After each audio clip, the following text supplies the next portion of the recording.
L'infini est en dehors de toute raison. Il n'a jamais eu de début et n'aura jamais de fin, et c'est pour ça qu'il est ce qu'il est. Et du haut de cette vertigineuse certitude teintée de clair-obscur, il incarne nos peurs, nos rêves, nos fantasmes, l'inconnu aussi bien que la paix et la respiration. Il est à la fois l'accomplissement et l'inachevé, le silence et une infinité de sons. Mais il repose avant tout sur le regard que l'on pose sur lui.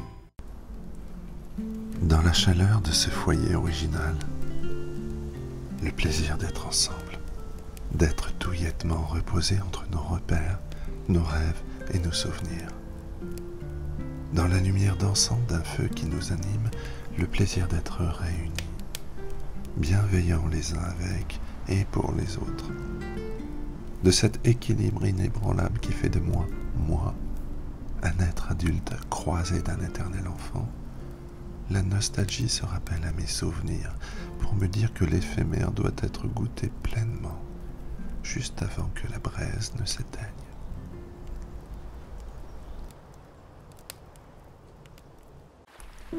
Il vise la lumière tant qu'il veut l'être, tant qu'il s'y brûle. Il est le garant de ce que ses ancêtres lui ont laissé, mais son rôle a évolué. Il est le sien propre, irrémédiable. Il est l'homme qui n'a jamais assez et qui aime à se reposer là où la paix l'invite. Il a tant de certitude qu'avec le temps, il ne se souvient d'aucune. Il a peur de ce qu'il ressent et court après une idée dont il a oublié les contours. Il a la force de ses faiblesses. Il a en lui toute l'humanité du monde qu'il sait transcender quand il s'abandonne. Il est simplement homme. Il est lui. Notre île est un peu plus loin que tu ne saurais l'imaginer. Parce que c'est la tienne, parce que c'est la nôtre. Notre attachement est si fort que pour ne pas s'embraser, pour ne pas se consumer, nous l'avons creusé dans la glace d'un glacier errant.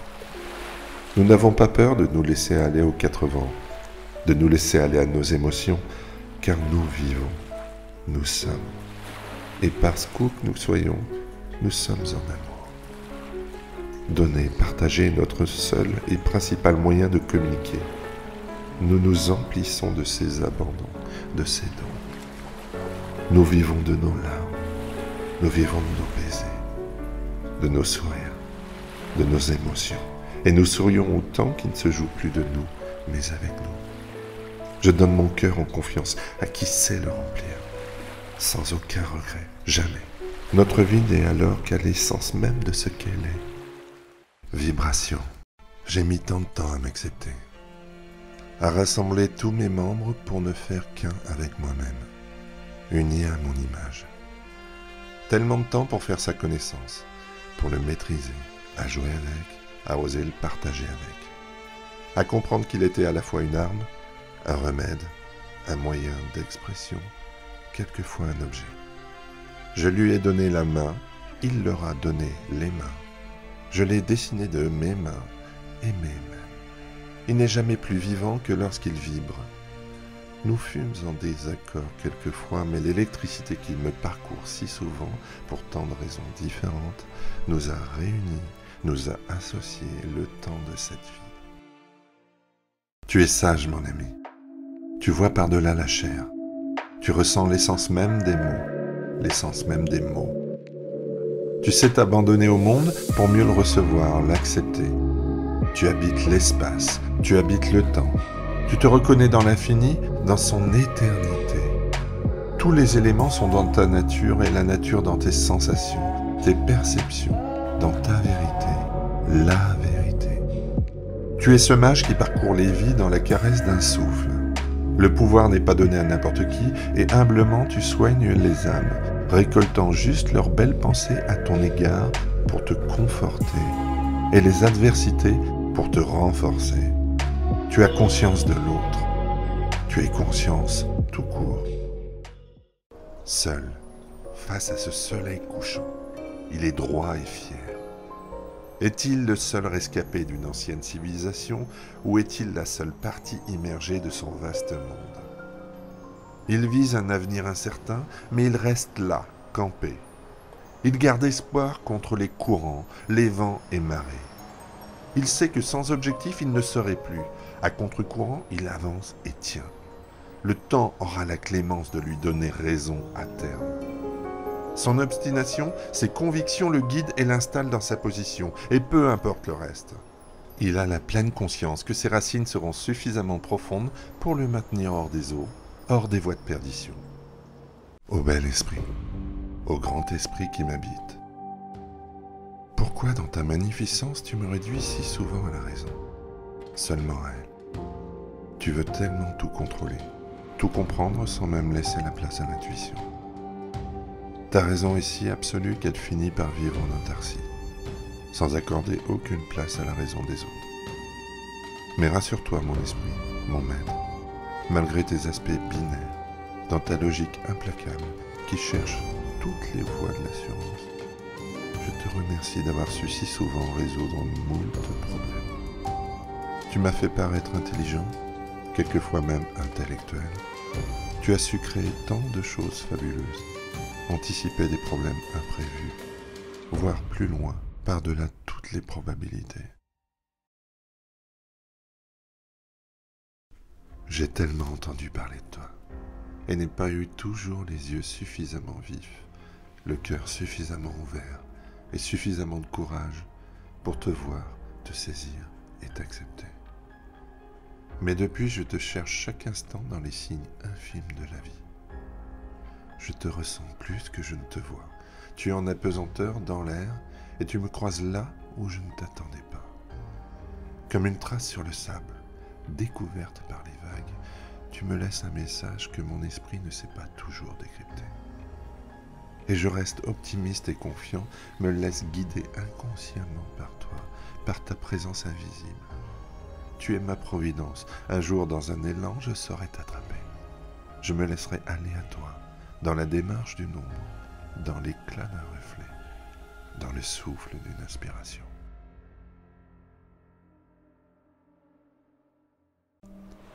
Prostrée dans la neige, sous un soleil rougeoyant, elle s'économise. Ses feuilles sont immobiles, endormies. Elle retient sa respiration. Son temps n'est pas venu encore. Elle doit résister.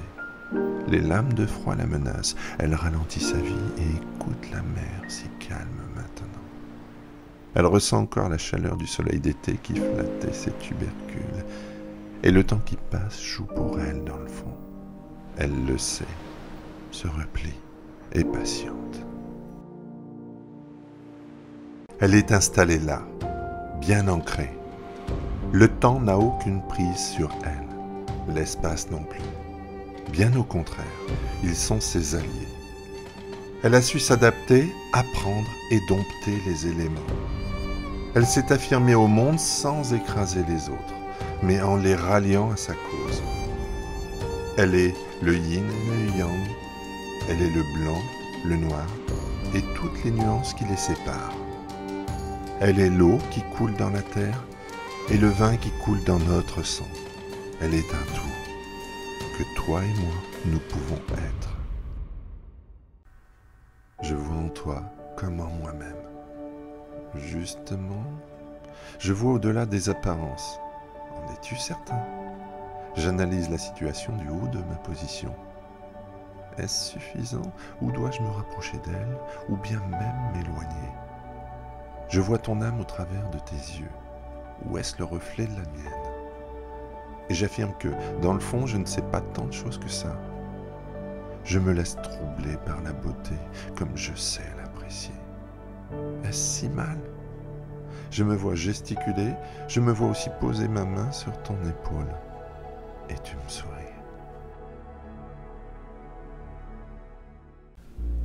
Il était dans la confusion la plus totale.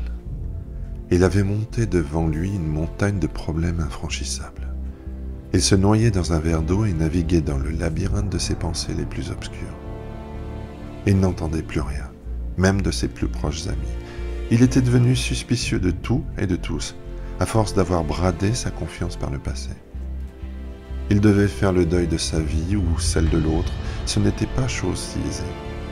Mais il traversait les épreuves et se frayait un chemin au milieu de toutes les peurs, pour tendre enfin à joindre sa résolution, son affirmation, dans les dernières forces de l'espoir qui lui restait. À son réveil, tout semblait comme avoir changé. Tout était bien plus clair, lumineux. Le soleil glissait ses rayons jusqu'à ses orteils. Le chant des oiseaux était plus gai encore. Il était reposé comme il ne l'avait plus été depuis quelques mois. Il se sentait léger et plein de bonnes résolutions. Des perspectives nouvelles semblaient s'offrir à lui, simples et réalisables enfin. Il se sentait prêt à s'engager dans les projets les plus ambitieux, même si cela devait être laborieux. Au fond de lui résonnait cette phrase : « L'avenir est ce que nous en faisons, alors faisons-le ». Elle se voyait plus grosse qu'elle ne l'était vraiment. Il se voyait bien plus grand. Ils étaient face à ce reflet comme l'on est face à une énigme, face à une image familière, certes, mais qui se déforme plus le regard reste collé à cette apparition. Le temps passant, elle en devient étrangère même. Ils s'approchent de leur reflet et perdent radicalement le recul salvateur. Se cherchent alors dans maintes vaines imitations. Ils se perdent dans leur apparence, bonne ou mauvaise. Ils ne répondent pas à leur question la plus persistante et s'éloignent de leur vraie réponse. Que sont-ils au fond ? S'ils ne donnaient pas une image agréable aux autres, seraient-ils respectueux de l'autre ? De même, se dissimuler derrière un ordre, une peur de trop ou pas assez, suivre pour ne pas devoir se subir, seul, face à soi-même. La mer est calme. Quoique, le ciel est reposé. La brise voyageuse se souvient d'une tempête passée. Elle annonce aussi un orage prochain. Dans sa cabane, un être écoute le silence, en tailleur, face à l'horizon. Il se souvient d'avant, il se souvient de tout. Des mots succédant aux mots, des signes succédant aux étreintes, des larmes ravalées, des non-dits, des craintes, des remords, des regrets. Il se retrouve face à lui, là. Il entend, il s'écoute et s'entend enfin. Le danger n'est plus dehors, il est de moins en moins dedans. L'âme tend à être. En cette belle journée ensoleillée, je ne cherchais rien de plus que de profiter du temps. J'étais en pleine contemplation de l'instant. J'avais eu enfin la reconnaissance de mon travail. Les vacances m'envoyaient loin dans des terres d'oubli. J'étais libre et épanoui. Et je m'adonnais à cette nouvelle sensation si fabuleuse, l'abandon. Quand dans le mirage de cette chaleur d'été, tu apparus. Ta vie n'a toujours été que feeling. Tu ressens le temps, la vie, tu ressens les autres. Tu ne crains pas d'aller où ta curiosité te mène. Tu ne vois pas pourquoi tu te priverais de ce qui t'anime, de ce qui éveille tes sens. De façon viscérale, tout ce qui transite autour de toi passe au travers de toi. L'imperceptible te ramène au loin, des images et des sensations se réveillent, et dans leur densité la plus impalpable, ces effluves traversent les barrières de ton conscient pour s'adresser à la partie la plus sensible de ton inconscient. Tu es tellement affamé que tu dévorerais le monde tout entier. En désir continuel, tu es le goût du bon et encore plus le goût du goût t'anime. Tu te constitues à chaque bouchée un royaume de saveurs dans ta tête. Tout est charnel à tes yeux, de la douce épaule de cette jeune femme à l'odeur prégnante de ce plat mijoté, en passant par l'ivresse délicate de ce vin aux rondeurs fleuries. La vie est une table sur laquelle tu t'es installé avec délice et contemplation. Tu es juste dans l'instant de tes sens, et rien de plus, rien de moins. Dans les confins de mon âme, je me souviens de toi. Toi qui m'as offert un sourire, et toi qui m'as donné tes larmes. Toi qui as su me toucher par ton histoire. Je t'entends. Je t'entends si bien que j'en frissonne, que j'en ai mal, que je te respecte, je te saisis. Ils ont tant dit sans savoir, ils continueront sûrement, mais je m'en moque. Seul ce que tu es m'importe. Elle est tant de choses que seuls les mots ne suffisent pas pour la décrire. Elle fut un jour de révélation. Elle fut ma mère. Elle m'enseigna mes premiers mots. Elle fut mon premier émoi, devenu très vite mon fantasme. Elle est la tendresse, la passion. Elle est ma plus belle complicité. Elle est mon plaisir, ma jouissance. Elle est ces cheveux qui flattent mon visage. Cette silhouette diabolique qui me hante et m'inspire, elle me touche au plus profond. De ses grands yeux ouverts, ses phares éblouissants de beauté qui m'ont emporté tant de fois dans son bonheur. Certaines fois, elle me déchire avec la plus grande cruauté, sans limite, sans foi ni loi. Mais il me reste d'elle surtout ce qui m'anime au plus profond, l'inspiration, le désir et l'amour. Je t'ai mangé tant de fois, heurté le nez sur toi, qu'à la longue je m'y suis fait. J'aime ta bienveillance, ta force, tes terres sans limite. Tu es ma terre, tu es ma mère, la sœur que je n'ai pas eue, ma maîtresse, mon âme sœur. Je suis ancré en toi par cette force invisible qui est notre origine. Magnétique, tu me maintiens près de toi, et ce que je ne vois pas n'existe pas. Et si je juge par moi-même, c'est juste parce que je juge par ceux que je connais, par cet esprit cartésien qui me rassure. Pourquoi chercher plus loin alors que l'on a tout ici? L'herbe plus verte est là, partout sur toi. Et le jour où tu me rappelleras à toi, je reviendrai dans tes bras originels, dans la paix. Ce jour-là, je ne sais pas si je regardais le soleil ou la lune. Ce jour-là, je ne me souviens pas vraiment de ce qui s'est passé. Comme une absence. Comme un moment où tout s'est mis en suspension. Les réalités, ma réalité n'était plus juste. Je ne croyais plus en rien. J'étais ailleurs. Puis, ils se sont croisés et mon esprit s'est réinitialisé. Et ma perception des choses a complètement changé. Je ne sais même plus si j'étais dans le trouble ou si au contraire je voyais clair enfin. Les choses évidentes ne me semblaient plus aussi évidentes, mais différentes. Les faux semblants et les faux frères me paraissaient bien fades, sans saveur, sans intérêt. J'étais amnésique de ma vie d'avant.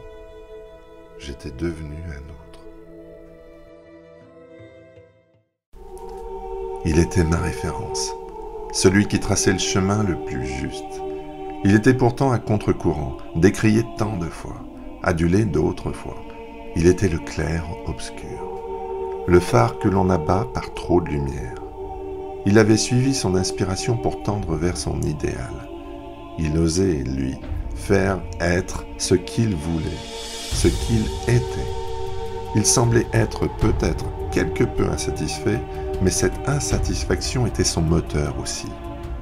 De ses mains sortaient des vies que l'on ne connaissait pas encore. De son esprit sortaient des mondes étranges et captivants. Un jour, dans une ultime envolée, il s'échappa dans un de ces mondes, et depuis, je cherche l'entrée. Avec grand-père, nous allions à la pêche. Je jetais la ligne à l'eau, et toutes les possibilités s'offraient à moi alors. Qu'un petit poisson vienne mordre à ma ligne, ou qu'un monstre marin surgisse de cette étendue d'eau. Je voulais attraper le plus gros et le plus difficile, le plus farouche, moi. Nous préparions les appâts pour négocier les plus belles prises. L'incertitude était excitante, tant l'esprit divaguait au-dessus et au-dessous de la surface. De cet invisible, la patience devenait alors la reine du jeu, pour tendre à attraper la bête, attraper un fantasme, un rêve. Le temps fait ses valises, le temps fait sa pause. Sorti de la légèreté de l'été, il habille la faune d'une belle robe rouge et dorée. Il donne un vague à l'âme délicat, nous offre la pesanteur, l'amour et nuance. Les silhouettes sont noblesse. On se souvient de nos rentrées passées, ils appréhendent leur rentrée future. Les valses des feuilles mortes déguisent tout l'espace en un décor douillet et flamboyant. Le soleil rougit arrondit délicatement les moindres arêtes qui dépassent. L'automne pose sur nous la tendre mélancolie de notre passé et les douces promesses de notre futur. J'ai su voir ta lumière dans la lumière. J'ai su dans les phares aveuglants d'un système solaire y trouver mon astre à moi. Je n'ai pas suivi forcément la vague, j'ai suivi le feu en moi qui me poussait vers toi, Et ce n'est pas le fait que les autres pensent que la réussite est une chose que pour moi ça l'est. C'est seulement la foi que j'ai en moi, la totale conscience de qui je suis, qui fait que je suis moi. Et dans cet éclairage particulier, lumière dans lumière, que j'y ai trouvé la paix.